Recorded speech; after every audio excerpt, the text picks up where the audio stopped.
मुस्लिम धर्मगुरु सज्जाद नुमानी ने महाविकास आघाड़ी को अपना समर्थन जारी कर दिया है। तकरीबन 169 उम्मीदवारों को सज्जाद नुमानी ने समर्थन का ऐलान किया है, जिसमें 117 जो मराठा ओबीसी उम्मीदवार हैं उनको वो समर्थन करेंगे, जबकि तकरीबन 2 दर्जन ऐसे उम्मीदवार हैं जो मुस्लिम हैं, उन्हें जो सज्जाद नुमानी और जो तमाम महाराष्ट्र के उलेमा हैं, मुस्लिम संगठन है, वो उन्हें समर्थन करेंगे। आखिर इस समर्थन का असर क्या होगा महाराष्ट्र के चुनाव में, कितना किसको इसका फायदा पहुंचेगा, किसको इसका नुकसान पहुंचेगा। मैं इस वक्त मुंबई के जगीमरी चांदीवली इलाके में हूं। यहाँ पे कई सारी जो जनता है उनसे मैं बातचीत करूंगा। मैं आपको पूछूंगा, आपको लगता है कि इस समर्थन का असर जो है वो कुछ पड़ेगा चुनाव पे? क्या मुस्लिम जो एकजुट होकर के महाविकास आघाड़ी के साथ रहेंगे?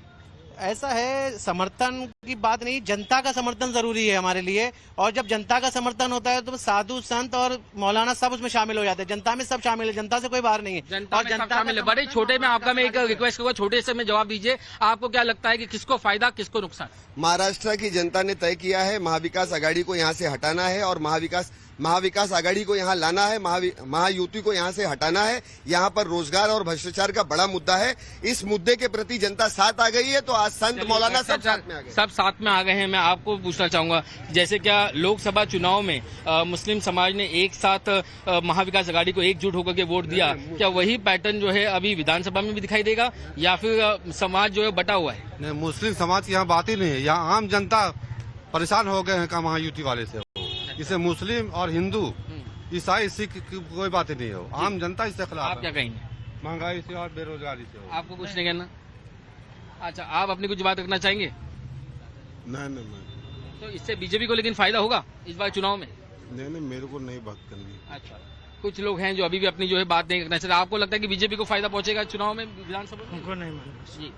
तो यहाँ पर आपने सुना कि लोगों के जो मिक्स रिएक्शंस मिल रहे हैं। निश्चित तौर पे एक जो बड़ा तबका है वो इस समर्थन के बाद खास तौर से जो है महाविकास आघाड़ी के समर्थन में आ सकता है। मैं आपसे जानना चाहूंगा कि जो ये अभी सज्जाद नुमानी ने जो बयान दिया है, क्या इसका फायदा महाविकास आघाड़ी को पहुंचेगा या इससे नुकसान होगा बीजेपी को?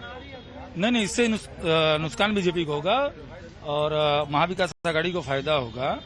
और हमारा उत्तर भारतीय समाज पूरा महाविकास आघाड़ी के साथ, नसीम भाई के साथ पूरे जी जहान से लगा हुआ है। अच्छा, तो और उत्तर भारतीय समाज बिल्कुल जितने जो मुस्लिम उम्मीदवार हैं उनके साथ भी खड़ा है। और जिस तरीके से सज्जाद नुमानी ने कहा, निश्चित तौर पर देखना ये होगा कि आखिर जो है इसका असर कितना होता है। ये असर जो है वो 20 तारीख को ईवीएम में कैद होगा और 23 तारीख को इसका खुलासा होगा। वीडियो जर्नलिस्ट विजय सावले के साथ राकेश त्रिवेदी, मुंबई, टाइम्स नाउ, नव भारत।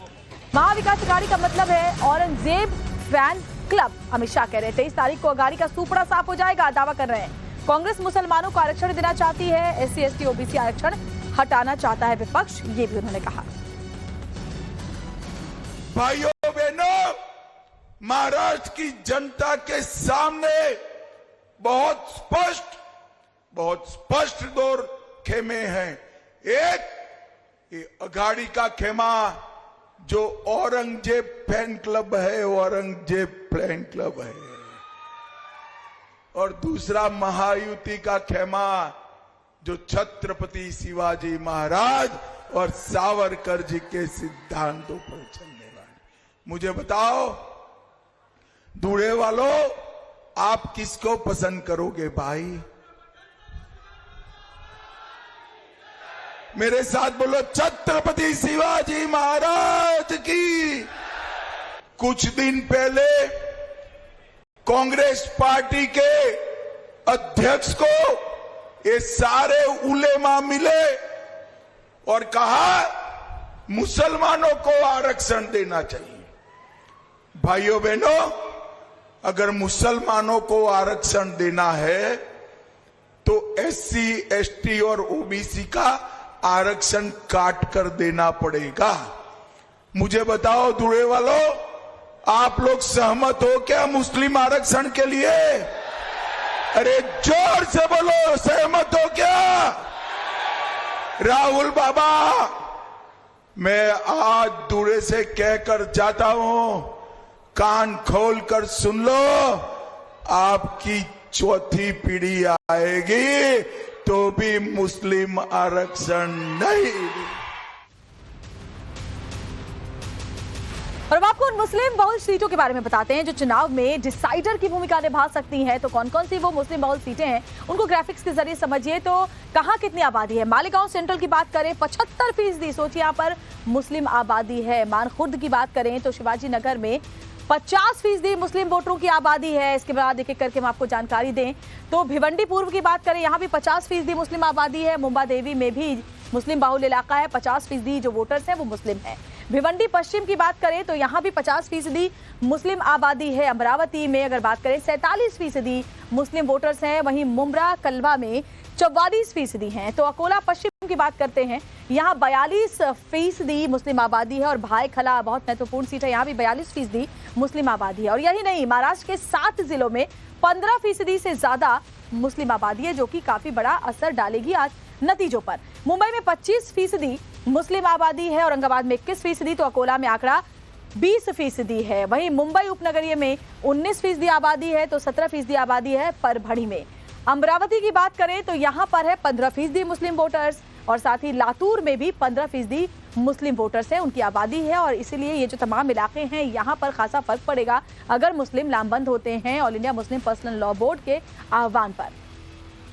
महाराष्ट्र में विधानसभा चुनाव को लेकर वोटिंग 20 नवंबर को पड़ने वाली है और ऐसे में आखिरी चरण के चुनाव प्रचार के दौरान दोनों गठबंधन, चाहे वो महाविकास आघाड़ी हो या महायुति हो, दोनों तरफ के खेमे के नेताओं के बीच में वाक युद्ध निकल चुका है। जमकर दोनों तरफ के नेताओं के बीच में आरोप प्रत्यारोपों का दौर चल रहा है। एक तरफ महाविकास आघाड़ी के जो नेता हैं वो महायुति को भ्रष्ट युति का दर्जा दे रहे हैं, तो वहीं दूसरी तरफ महायुति के नेता एमवीए यानी महाविकास आघाड़ी को महाविनाश आघाड़ी का दर्जा दे रहे हैं। और इन सब के बीच में आप जो इस समय तस्वीरें देख रहे हैं ये मुंबई के शिवाजी पार्क की है, जहां पर प्रधानमंत्री नरेंद्र मोदी आज महायुति की एक बड़ी सभा यहां पर लेने वाले हैं और उसके लिए तैयारियां पूरी हो चुकी हैं। जगह जगह पर पोस्टर लगे हुए हैं, साथ ही सिक्योरिटी कई गुना ज्यादा बढ़ा दी गई है।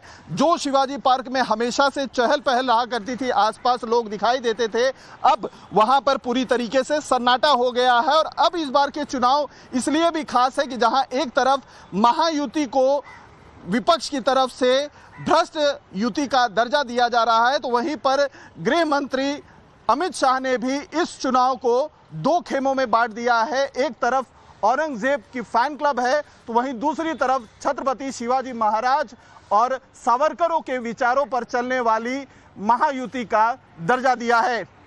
वीडियो जर्नलिस्ट विनय के साथ अतुल सिंह, टाइम्स नाउ नव भारत, मुंबई।